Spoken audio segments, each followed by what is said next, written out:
मयूर, डरो मत, हम सब साथ हैं।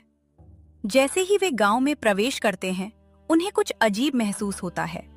सभी घरों के दरवाजे बंद थे, पूरा गांव सुनसान था। एक छोटा लड़का उन्हें देख रहा था। जैसे ही वे उसके पास जाने लगे, वह डरकर भाग गया। रोहन, ये लोग हमें देखकर इतने डर क्यों रहे हैं? पूरा गांव शांत था, सिर्फ एक पुरानी चाय की दुकान खुली हुई थी। करण, भैया, क्या इस गांव में कोई भूत बंगला है? इतना सुनते ही दुकान में बैठे सभी लोग चुप हो जाते हैं। एक बुजुर्ग धीरे धीरे खड़े होते हैं। बुजुर्ग, उस नाम को इस गांव में जोर से मत लो। बुजुर्ग गहरी सांस लेते हैं, फिर धीरे धीरे बोलना शुरू करते हैं। बुजुर्ग, 10 साल पहले 5 कॉलेज के लड़के इसी गांव में आए थे। वे भी उस बंगले तक पहुंचना चाहते थे। अगली सुबह उनकी कार मिल गई, लेकिन पांचों लड़के कभी नहीं मिले। इतने में पूरी चाय की दुकान की बिजली चली जाती, चारों तरफ अंधेरा छा जाता है। बाहर से एक औरत की डरावनी हंसी सुनाई देती है। बिजली वापस आती है। तभी लगभग 12 साल का एक लड़का उनकी मेज के पास आता है। छोटू, क्या आप लोग भूत बंगले में जाने वाले हैं? मयूर, हाँ।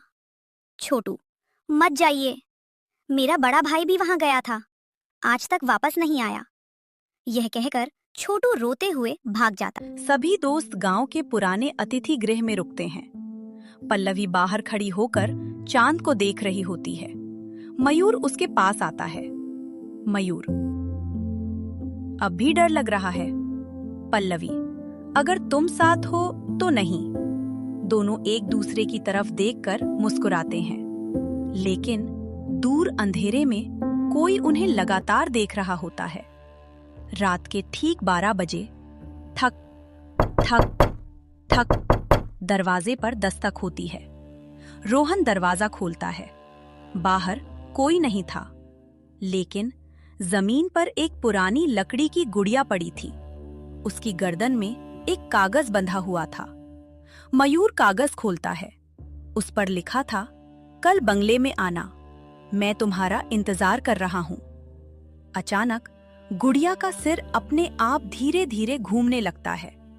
मीरा जोर से चीख पड़ती है। कैमरा धीरे धीरे गुड़िया की आंखों पर जूम करता है। उसकी आंखों से काले रंग का एक आंसू टपकता है।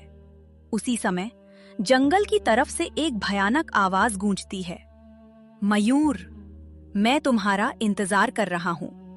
स्क्रीन काली हो जाती है। जारी रहेगा एपिसोड 3।